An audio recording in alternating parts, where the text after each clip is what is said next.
Here are 3 tips to improve your focus while studying.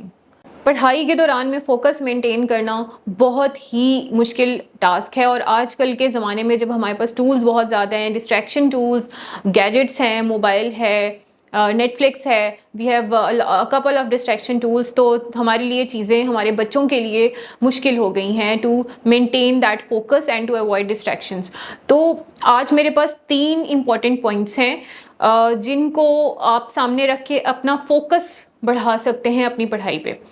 Step number 1 और point number 1 ये है कि आपने सबसे पहले जो ब्रेन है उसको इंगेज करना है with the study task. For example, अगर आपको कोई टॉपिक मिला है पढ़ने के लिए, उसको अगर आपने खुद पढ़ना है तो आपने उसको एक्टिवली रीड आउट करना है। You have to keep your brain engaged in that and involve in that. अगर आपको कोई टीचर क्लास में पढ़ा रहा है तो ट्राई करें कि आप साथ साथ नोट्स बनाएं ताकि आपका ब्रेन इंगेज रहे। आप कोशिश करें उसके साथ क्वेश्चन आंसर सेशन में रहें ताकि आपका ब्रेन इंगेज रहे। अगर आप कोई ऑनलाइन लेक्चर ले रहे हैं तो भी कोशिश करें मेक योर ओन नोट्स और मेक योर ओन पॉइंट्स ताकि अगेन आपका ब्रेन इंगेज रहे। So point number 1 in maintaining focus is engagement of your mind or brain with that topic or with that study material.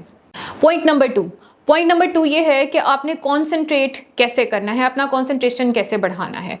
Concentration बढ़ाने के लिए सबसे पहले आपको अपना एक सेपरेट रूम मैनेज करना है जो आपका स्टडी रूम होगा। उसमें आपने अपनी मोबाइल को उस रूम से अलहदा रखना है। मोबाइल आपके स्टडी स्पेस में नहीं होना चाहिए because that is a big distraction. And आपने अपने साथ एक रफ पेज या एक कोई सेपरेट कॉपी या पेन रख लेना है जिस पे आपने लिख देना है डिस्ट्रैक्शन, और उसमें आपने वो सारी बातें लिखनी हैं जो आपको ड्यूरिंग पढ़ाई या ड्यूरिंग दैट स्टडी आपके माइंड में आ रहा है। फॉर एग्जांपल, आपने किसी से फ़ोन पे बात करनी है, फॉर एग्जांपल आपको याद आ रहा है आपने शॉपिंग जाना है, कोई ऐसा टास्क है जो आपने बाद में करना है और आपको उस वक्त याद आ रहा है जब आप पढ़ रहे हो, तो आपने वो सारी बातें उस डिस्ट्रैक्शन शीट पे लिखते जाना है। तो 3 बातें जो आपका कंसंट्रेशन बढ़ाएंगी, वो एक स्टडी स्पेस है जो सेपरेट है from your rest of the living area. उसके अलावा आपका मोबाइल वहाँ पे नहीं है, और तीसरी बात कि आप अपनी एक डिस्ट्रैक्शन शीट यूज़ कर रहे हो जिसमें आप अपने डिस्ट्रैक्शन पॉइंट्स बना रहे हो। जो ही आपको कोई डिस्ट्रैक्शन माइंड में आएगी आपने डिस्ट्रैक्शन शीट पे उसको नोट कर लेना है।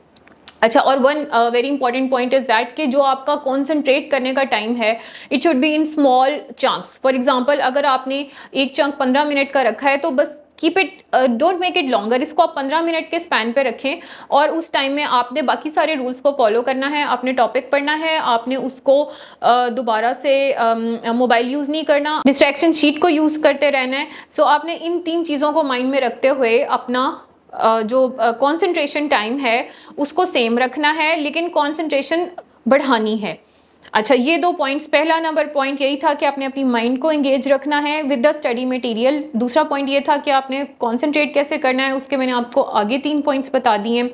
Last but not the least, एक बहुत ज़रूरी बात ये कि आपने अपने स्टडी मटेरियल को प्रायोरिटाइज करना है कि उसमें से कौन सी चीज़ें ज़्यादा इंपॉर्टेंट हैं और कौन सी चीज़ें कम इंपॉर्टेंट हैं। एंड हमेशा एक बात याद रखें, ईट द फ्रॉग फर्स्ट। जब जो सबसे मुश्किल चीज़ है उसको आप early hours of the day में पढ़ लें ताकि आपको मुश्किल चीज़ आप सुबह कर चुके हैं, उसके बाद जब आपका माइंड थक जाए तो आप तब वो चीज़ें करें जो आप पहले कर चुके हैं, उनको आप रिवाइज करें। तो इस तरह से जब आप अपना इंपॉर्टेंट टॉपिक प्रायोरिटाइज कर लेंगे और रिविजन्स को स्पेस्ड रेपिटेशंस के साथ लेके चलेंगे तो आपका स्टडी पे फोकस भी मेंटेन रहेगा। आखिरी बात ये कि जब आप अपना सारा गोल अचीव कर लें, अपना स्टडी टारगेट अचीव कर लें, तो आखिर में reward your self with anything. It can be a nice walk, it can be a Netflix show, it can be a nice phone call with your friends. You can reward yourself after completing the particular topic or achieving that particular study goal.